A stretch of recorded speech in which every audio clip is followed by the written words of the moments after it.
Amém. Eu vou começar a leitura, então. A gente falou na semana passada sobre o primeiro episódio de Jacó, falando no momento em que ele precisa assumir a sua real identidade para que Deus possa abençoá-lo. Se você não estava aqui, todas as nossas mensagens ficam lá no YouTube e tem com certeza alguma coisa muito legal lá para instruir e abençoar você. Hoje a gente vai falar de um outro momento que vai ter um outro personagem que vai se tornar hoje o protagonista da história. Jacó tem um irmão gêmeo, a gente não sabe qual diferentes eles eram, mas a Bíblia faz questão de mostrar algumas distinções muito grandes. Eram gêmeos, mas eram bem diferentes. Nasceram da mesma mãe, no mesmo dia, mas com algumas peculiaridades e parte da sua personalidade bem distinta. Quem tem mais de um filho aqui? Levanta a sua mão, mais de um filho, e sabe que um nunca tem nada a ver com o outro, né? As suas personalidades, em geral, são bem diferentes.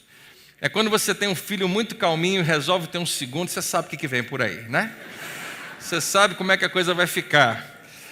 E outras coisas parecidas com essa, a gente experimenta dessas diferenças que fazem parte, né, da nossa personalidade. Eu vou ler para você, então, o que eu li na semana passada, a partir de Gênesis 25, verso 24. Ao chegar a época de dar à luz, confirmou-se que havia gêmeos em seu ventre. O primeiro a sair era ruivo e todo o seu corpo era como um manto de pelos. Uma criança bem peluda, deve ter assustado os pais. Por isso lhe deram o nome de Esaú. Eu não botei aqui, agora sim. O primeiro a sair era ruivo com todo o corpo como um manto de pelos, por isso deram o nome de Esaú. Esaú tem a ver com a palavra vermelho. E de vez em quando na história de Esaú, o vermelho, né, essa expressão vai aparecer, deve ter um significado muito mais profundo do que a gente percebe nas páginas da Bíblia, mas por isso deram esse nome a ele, como se fosse ruivo, alguma coisa assim. Depois saiu seu irmão com a mão agarrada no calcanhar de Esaú.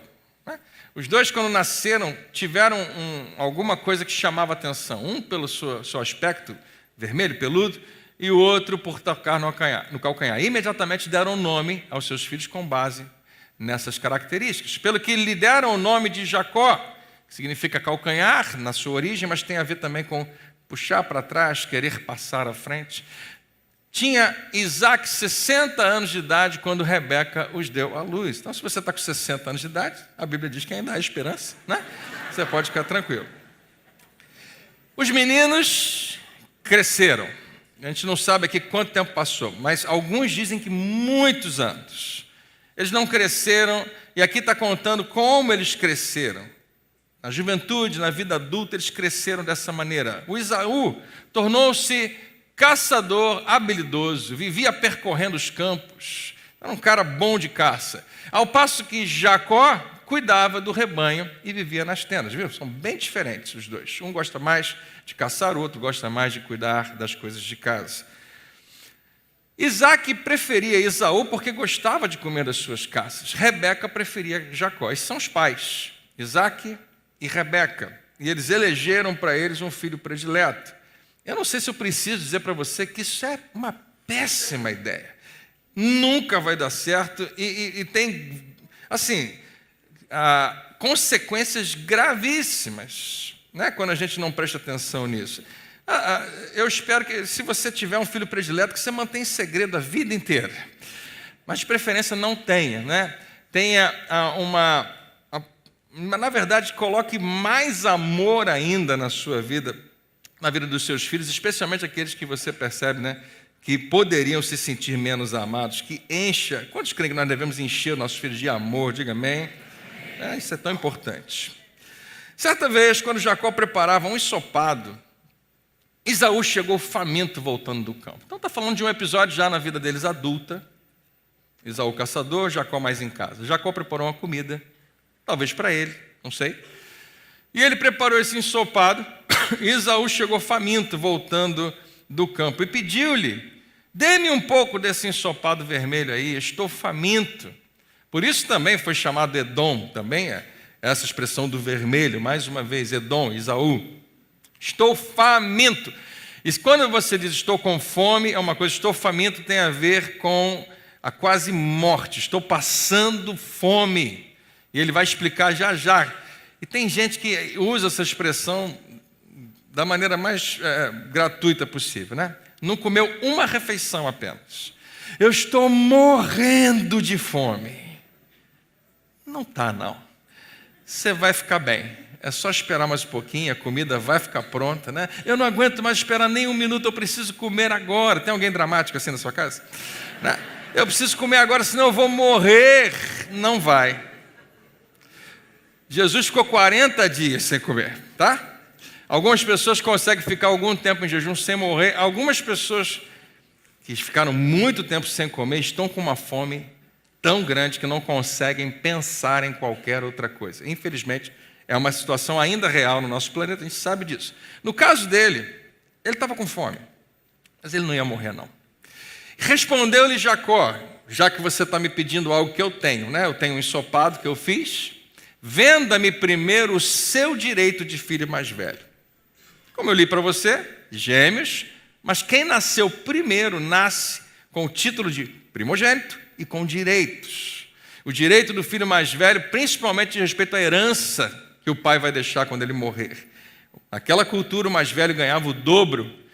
Era uma vantagem muito grande. E Jacó pensou: eu nasci no mesmo dia que você, quase na mesma hora, quase no mesmo minuto. Não é justo que eu perca tanto assim. Então, já que você quer algo que eu tenho, me dá algo que você tem. A pior troca da história. Algo muito grande sendo trocado por algo muito pequeno. E eu pergunto: será que Esaú vai cair nessa? Você já conhece a história, né? Não tem nenhum suspense aqui. Mas o que vem depois é o seguinte: disse Esaú: estou quase morrendo. De que me vale esse direito?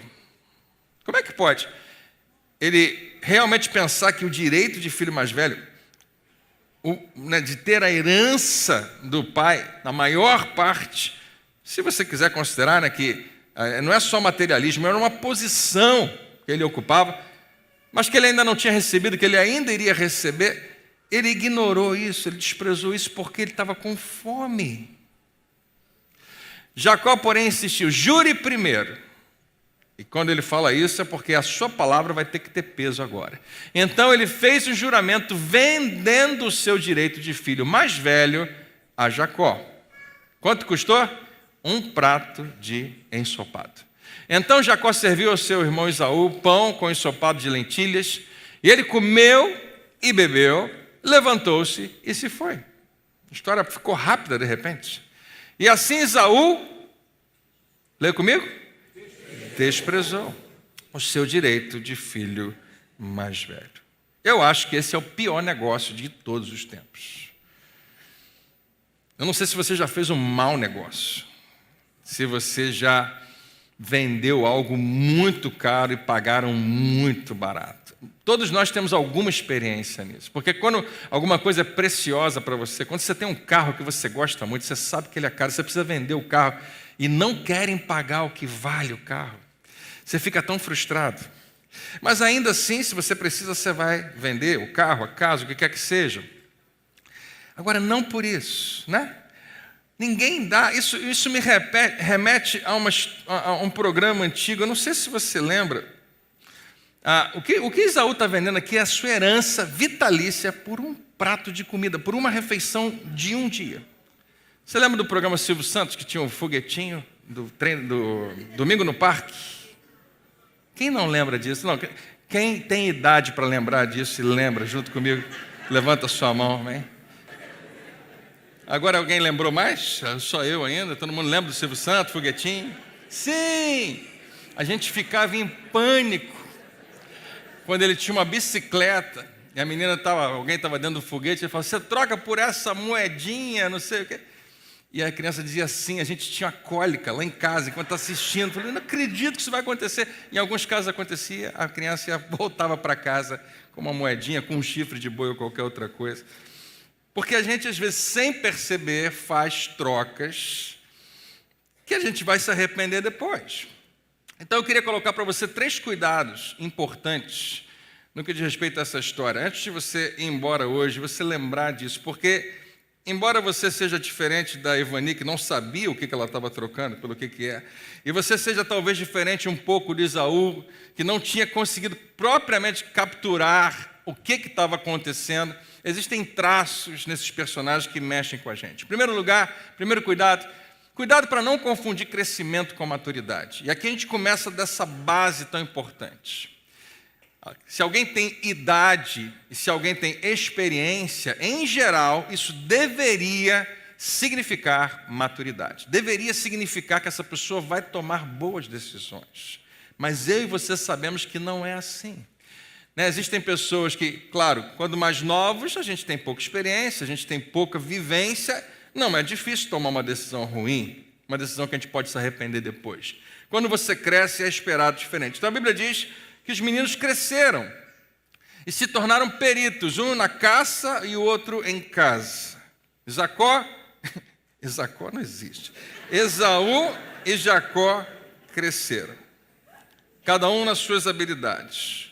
E Esaú, ele aprende a caçar, mas ele não cresce num relacionamento com Deus. Ele aprende a caçar a sua janta, mas ele não aprende a controlar o seu apetite. Nós não podemos confundir o tempo que passou, o nosso crescimento, a nossa idade com sabedoria. Deveria significar, mas não significa. Eu e a minha esposa temos muito mais idade que os nossos filhos, mas frequentemente eles também nos ensinam algumas coisas, mesmo sendo mais novos. E nós também, claro, temos muito para ensinar. E há pessoas que cresceram e se tornaram muito boas em conquistar algumas coisas, mas péssimas em manter aquelas coisas. Pessoas que se tornaram boas em começar um relacionamento, mas não são boas em manter um relacionamento. E outras coisas que vão identificar, a Bíblia fala o tempo todo disso. Por que o Novo Testamento todo se ocupa de dizer que você precisa crescer? Porque você já foi salvo, você nasceu de novo, você está em Cristo e acabou a história. Não. As cartas de Paulo, os escritos que você vai ver de Pedro, João, Tiago, apontam na mesma direção. Com base no que Deus fez por você, te dando uma nova vida, cresça. Aprenda algumas coisas. E a gente precisa crescer em todas as áreas da nossa vida. Você precisa crescer como marido, você precisa crescer como pai, você precisa, não tem um final. Não, eu já cheguei no final. Você precisa crescer como mãe, como esposa, como filho, como filha. Sempre tem algo para a gente aprender, para que a nossa maturidade seja alcançada. Nós precisamos crescer na nossa vida financeira, em como cuidar da nossa saúde. Tudo isso tem aprendizado. Eu amo, um dos aspectos da nossa igreja é que a gente valoriza demais aprendizado. Tem curso para tudo que a gente puder imaginar aqui na igreja. Por quê? Porque todos nós estamos no nível e podemos subir para o próximo nível. Alguém diz amém? Existe um próximo degrau para mim e para você, e para a maturidade acontecer na nossa vida, especialmente nas coisas que realmente importam. Nós temos que ser intencionais, não vai acontecer acidentalmente. Você não vai ficar maduro só porque o tempo passou. E assim acontece na vida deles. O segundo cuidado que Esaú vai apresentar para mim e para você com muita clareza. Cuidado com apetites não saciados que vão se tornar emoções exageradas. Nessa história, você percebe que Esaú parece que perdeu um pouco o controle dele mesmo. Ele exagera dizendo, vou morrer, estou com muita fome. Eu mencionei, se você conhece, esse drama diz respeito à imaturidade. Mas tem um outro aspecto importante aqui. Esaú, ele toma a decisão errada porque realmente estava com fome. E a verdade é que existem alguns sentimentos que, em geral, nos tomam, nos roubam de nós mesmos. E um deles é esse. Você lembra quando foi a última vez que você estava com muita fome? E você lembra das decisões que você tomou por causa disso? Dependendo de como você está, se você está com fome, se você está muito cansado, se você se sente solitário, se você está com fome de coisas que você precisava ter na sua vida e não tem, não é difícil às vezes que isso deixe o seu julgamento um pouco nublado e você não consiga propriamente decidir de maneira acertada. Você não é você mesmo quando está com fome. Alguém diz amém? Quantos dizem amém por quem você conhece que está do seu lado hoje também, que não é o mesmo? quando está com fome. Se você tiver com fome de verdade, e se eu não me engano, foi alguns anos atrás no governo Lula que apareceu essa frase: quem tem fome tem pressa. Que faz todo sentido, porque você precisa realmente saciar a fome de quem está morrendo de fome. Mas a verdade por trás dessa frase é que eu e você também somos assim. Quando a gente está com fome, não precisa ser, pode ser, você tomou um bom café da manhã, mas você viu que apareceu um monte de coisa da festa country que já provocou você, né? Quando estava aparecendo aqui, você fala: meu Deus do céu, você já está pensando o que você vai comer depois. E pode ser, vou denunciar alguém aqui hoje, que enquanto eu estiver orando no final do culto, várias pessoas já estejam na fila do almoço. Eu queria dizer que isso é pecado. Tá bom? Não esqueça de receber a bênção apostólica no final do culto. O culto só termina quando o pastor fala que Deus te abençoe rico e abundantemente. O negócio é esse de sair correndo para a fila. É porque quem tem fome, pastor, tem pressa. Em geral, nós tomamos decisões erradas, não é porque a gente é mau, não é porque a gente quer fazer o que é errado. Existem sentimentos por trás. Quando nós ficamos com fome, nós decidimos frequentemente com base no imediatismo. A primeira tentação de Jesus no deserto foi a respeito de fome. Jesus teve fome, e esse teve mesmo, 40 dias sem comer. E o inimigo se aproxima dele e resolve rápido. Vamos resolver rápido. Porque quem está com fome quer resolver rápido. E Jesus não cede. Ele entende como isso é importante. Você não erra porque você é mau, você erra porque você está muito tempo sem nutrição. E está faminto. Você não deveria andar por aí com fome. Você não deveria andar por aí suscetível a qualquer coisa que aparecesse. É frustrante. Porque, vou te falar um negócio, de verdade, você pode não acreditar, mas eu gosto de comida saudável. Não como com muita frequência, deveria. Mas eu gosto mesmo, eu curto. Qualquer coisa que é saudável, em geral, para mim é muito saboroso, prazeroso. O problema é que quando você está com fome, o que tem na frente é o McDonald's. É o que está aberto, é o que resolve mais rápido. Não é verdade? Não, eu preciso comer uma comida saudável. Eu peço mil perdões a nutricionistas que estão aqui, que, pastor, não fala um negócio desse, né? Mas o certo é realmente parar, esperar, faz a comida, e a gente mata aquela fome. Mas no dia a dia a gente se deixa levar por um monte de coisas, e para resolver rápido a gente às vezes aceita qualquer coisa. Nós tomamos decisões erradas porque não preparamos um lanchinho para a viagem. Não entendemos que durante o dia algumas coisas vão aparecer na nossa vida. E a gente não está propriamente nutrido. E claro que você sabe o que eu estou falando. Eu não estou falando só do seu estômago. Estou falando do seu espírito, do seu coração. O que Esaú está vendendo aqui é o seu coração. É a parte mais importante dele. E a gente às vezes se dobra e se permite certas coisas na vida porque faltou a força necessária de uma boa nutrição espiritual. E eu não sei o que você tem vivido hoje, mas deixa eu te falar. E se você notar uma pontinha de orgulho e arrogância da minha parte, tudo bem. Mas eu prometo a você que não é a minha intenção. Mas nessa igreja, e é raro falar isso, nessa igreja você não tem desculpa para estar andando por aí com fome. A gente tem nutrição para tudo quanto é lado. Tudo que a gente já ensinou de bom aqui nessa igreja está na internet. Você consegue achar. Você consegue ouvir. Eu recomendo que você deixe a palavra de Deus fluir para a sua vida. Nós nunca paramos de dizer a você, quase que todo domingo, que a sua vida com Deus muda todos os aspectos da sua vida. Que andar com Deus, que ouvir a sua palavra, que ter um tempo com Ele de oração, de meditação, podem produzir uma vida completamente diferente para você. Você nunca deixou de ouvir isso. Então, uma coisa é decidir que a gente vai ficar com fome e vai ficar sem nutrição. Outra coisa é quando não tem. Você já deve ter tido a experiência de dar comida para uma criança pequenininha. E eu tinha uma imagem, eu podia ter trazido do meu filho pequenininho com a cara completamente lambuzada de uma sopinha que ele comeu, mas em algum momento ele não quis mais. A criança, quando quer comer, ela abre a boca e você dá a comida. Mas quando ela não gosta do que você está oferecendo a ela, é nutritivo, tem poder para ajudar ela, para dar força, mas ela fecha a boca e fala assim, e você tenta empurrar para dentro, você sabe que a luta você já perdeu, né? A comida vai estar na cozinha inteira, mas não vai entrar na... Tem comida? Tem. É nutritivo? É. A criança quer comer? Não. E às vezes eu me comporto assim, e você também. Existe comida, existe nutrição, existe o poder que está por trás e o resultado que aquilo poderia prover, mas eu fecho a minha boca e eu não quero. Qualquer igreja, tem gente que fala, aqui não tem alimento espiritual, qualquer igreja. Mas muitas vezes você tem que perguntar, será que não tem alimento ou será que eu que não quero comer esse alimento?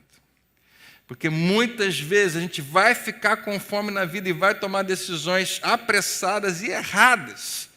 Não é porque a gente é mau, não é porque a gente é pecador, mas é porque não estamos propriamente nutridos. Quem está acordado, diga amém.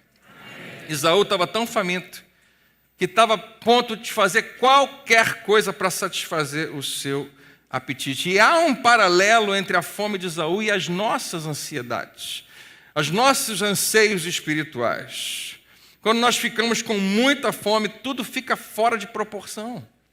Quando você quer muito, o seu apetite é muito exagerado, você fala igual Esaú, eu preciso disso para viver, senão eu vou morrer. Quando estamos muito solitários, cansados, com muita fome, fome de afirmação, fome de valorização, as nossas emoções, elas crescem e elas se tornam exageradas. E a gente acaba se contentando com coisas erradas. Talvez a história seria muito diferente se Esaú tivesse um amigo. Não existe nessa história um amigo de Esaú. Jacó poderia até ser esse amigo, mas ele não é. Ele se torna, inclusive, o responsável pela decisão errada. Mas se Esaú tem um amigo de verdade, e quem aqui tem um bom amigo? Diga amém. E você está prestes a tomar uma decisão de vender a sua casa duplex por R$100. Por quê? Porque ninguém sabe, mas você perdeu a cabeça. Mas você tem um amigo. Ele vai chegar para você e falar, não, você não vai fazer isso. Não pode. Eu não posso permitir de maneira alguma. Às vezes um amigo faz toda a diferença. Eu sei. E se você me permitir nessa manhã, deixa eu ser esse amigo para você, porque eu imagino que aqui Deus trouxe hoje pessoas que estão prestes a tomar uma decisão que parece ser boa para matar a tua fome agora, mas pode ser a sua ruína. De vez em quando eu já conversei com pessoas que pediram aconselhamento e eu, como eu já falei para você várias vezes, eu não sou a melhor pessoa para isso. Eu sou muito resolutivo, então, às vezes, em vez de ajudar a pessoa, eu quero resolver o problema dela. E a melhor maneira de resolver, frequentemente, o seu problema é fazendo com que você descubra as decisões que você precisa tomar, e não eu tomando por você. Mas eu lembro de quantas vezes um casal ou alguém tomou uma decisão e falou, pastor, eu vou fazer isso. E eu sabia que era uma decisão precipitada. Poderia até ser certa, porque eu não conheço a história toda.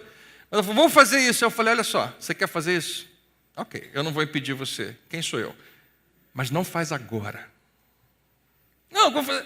Não. Eu sei que você quer fazer, mas não vai ser diferente de você fazer amanhã ou depois. Não faz agora. O que eu estava dizendo para essa pessoa? Você está debaixo de um sentimento. Você está debaixo de uma pressão. Quer tomar essa decisão? Toma, mas calma. Dorme mais uma noite. Respira um pouquinho. Fala com Deus, procura mais alguns conselheiros. Você não tomar uma decisão que amanhã não tem mais volta. Quem está acordado, diga amém. Amém. Então isso é fundamental para mim e para você, é muito importante. Eu acho que talvez Deus tenha trazido você aqui por isso. E você está chateado que você vem nesse culto, porque eu queria tomar essa decisão. Eu queria vender a minha primogenitura amanhã, mas o Senhor agora está falando, eu vou ter que pedir a Deus direção. Amém. Pode ser a tua salvação, em nome de Jesus. Cuidado, finalmente, com a tentação de abrir mão do que você mais quer, pelo que você quer agora. Toda tentação é algo que eu quero agora. E eu estou abrindo mão de algo que eu queria muito mais, mas que não vai ser agora, eu vou precisar esperar. Cuidado para não trocar uma solução imediata pelo que estava reservado de muito melhor para você. Cada uma das tentações de Jesus no deserto segue essa receita. Algo muito maior está reservado se ele abrir mão porque ele quer algo agora ele não cai em nenhuma tentação, mas eu não posso deixar de dizer para você, tentação é tentação. Não foi fácil para Jesus, mas ele venceu. Por que um homem ou uma mulher acaba perdendo a sua família por conta de uma aventura? Por que ele troca o seu direito de primogenitura, um dom de Deus, por algo que vai durar tão pouco e vai trazer algum prazer? Ele ou ela. Esaú não levou a sério o que Deus tinha para ele. Por quê? Porque era algo que pertencia a ele, mas ele ainda não aproveitava. Herança é algo que eu ainda vou receber. É invisível nesse momento. É real? É meu? É. Mas já posso usar? Não. Você vai ter que esperar. E frequentemente as bênçãos de Deus também carregam essa mesma ideia. É seu? É. Você, por causa do que Jesus fez, já tem direito? Sim. Você pode aproveitar? Em alguns casos, sim. Em outros casos, você vai ter que crescer para tomar posse propriamente daquilo. Então vai ter que esperar, vai demorar. Eu vou fazer isso aqui agora e resolver um problema para mim agora. E em todos nós existe isso. Existe uma inclinação em mim pelo imediatismo. Eu tenho certeza que eu estou falando com quase 100% de quem está online, de quem está aqui. Eu vou botar 99%, mas eu acho que quase isso, de pessoas que estão experimentando, vão experimentar uma tentação pelo imediatismo, por resolver algo o mais rápido possível. Porque eu não aguento mais isso, pastor. Eu não aguento mais sofrer isso. Eu não aguento mais viver desse jeito. Eu preciso alcançar aquilo, eu preciso dar mais esse passo. E depois que Esaú vendeu o seu direito de primogênito, ele come o ensopado. Mas a Bíblia nem menciona se ele gostou. Você sabe quando você... A Bíblia não. A gente fala que o melhor tempero é a fome, né?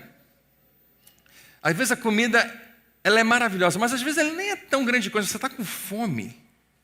Tem gente que come e fala, meu Deus, é a coisa mais maravilhosa que eu já comi, dobradinha. É a coisa mais maravilhosa que eu já comi na minha vida. Por quê? Porque você está morrendo de fome. Essa acho que é a única coisa que eu não como. Um dia eu estava desse jeito, com muita fome, e só tinha dobradinha.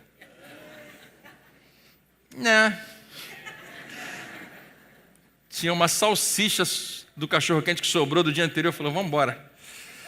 Não, mas com todo respeito, eu não sei se a sua dobradinha é melhor, mas eu ainda não provei, eu não curto muito. Um pratinho de ensopado de lentilhas, morrendo de fome. A Bíblia diz, ele comeu e foi embora. Por quê? Por que a Bíblia faz questão de citar isso? É porque o prato que nos é oferecido sempre parece melhor no momento do que ele realmente é. O inimigo quer negociar com você. Ele não pode tirar nada de você. Alguém diz amém? Amém. Mas nós decidimos às vezes dar a ele. Por troca ou simplesmente por abrir mão. A primogenitura de Esaú era invisível, então ele perdeu a perspectiva. E ele escolheu algo barato, visível, a algo que era valioso e invisível. Que ele só iria ver depois. Da mesma maneira, o inimigo nos mostra alguns pratos, nos oferece algumas opções, oportunidades para nos levar a perder o nosso futuro, para nos levar a perder a nossa pureza, para nos levar a perder a nossa integridade.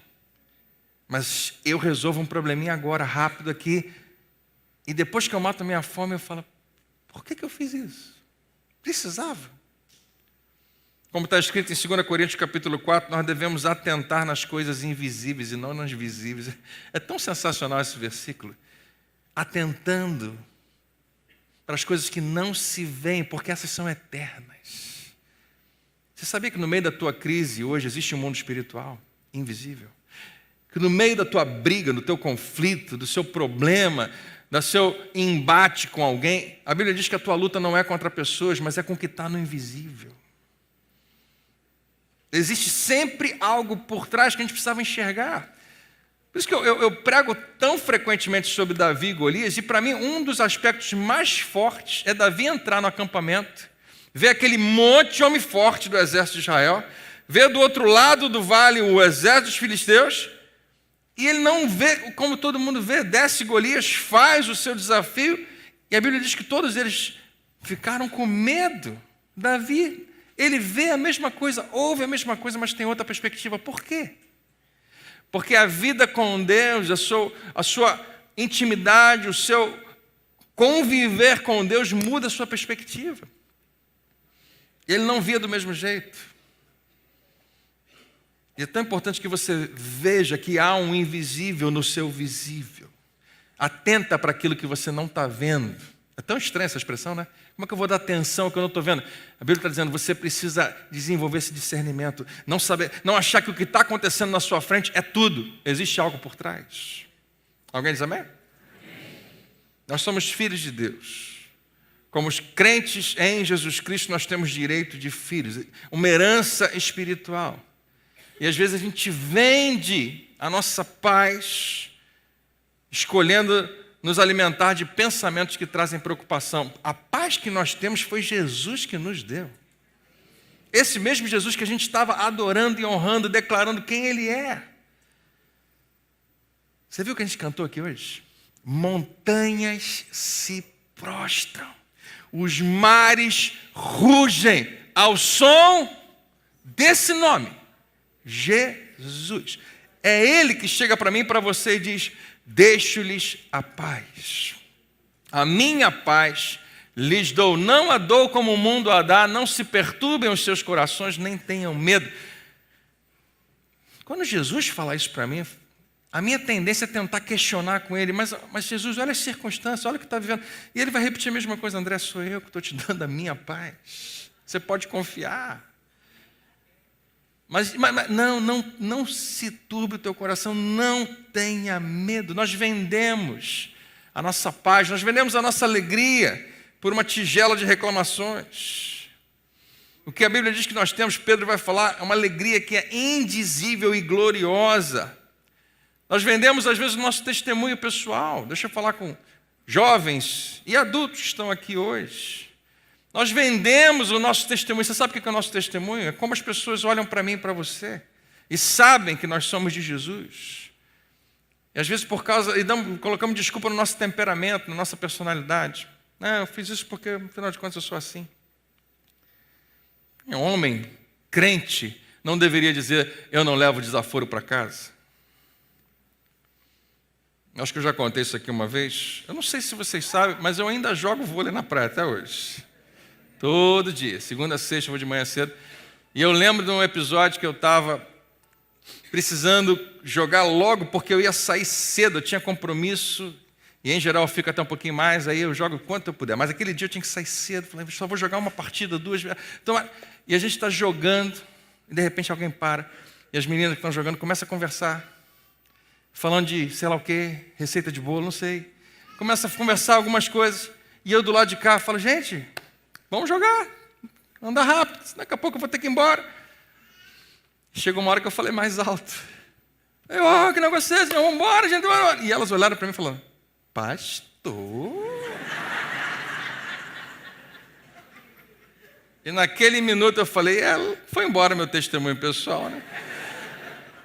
Porque, em geral, isso não acontece, mas por causa do meu temperamento, eu posso botar a culpa nele, da minha pressa, da minha fome, eu acabei maculando o que não precisava. Esaú escolheu ensopado e depois tentou ser restaurado. Ele se arrependeu, mas foi negado.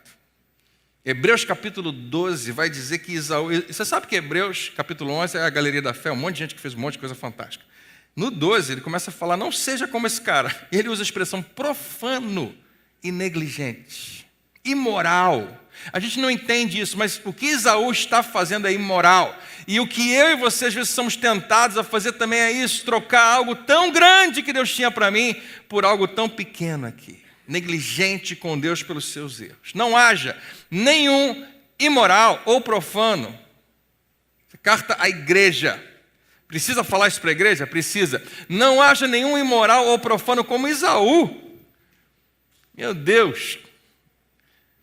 Esaú, o cara que na semana passada eu falei para você que podia estar no nome do próprio Deus, o Deus de Abraão, de Isaac e do seu filho mais velho, Esaú, não, de Jacó. Esaú perde essa oportunidade e quando vão citar o nome dele, olha o contexto.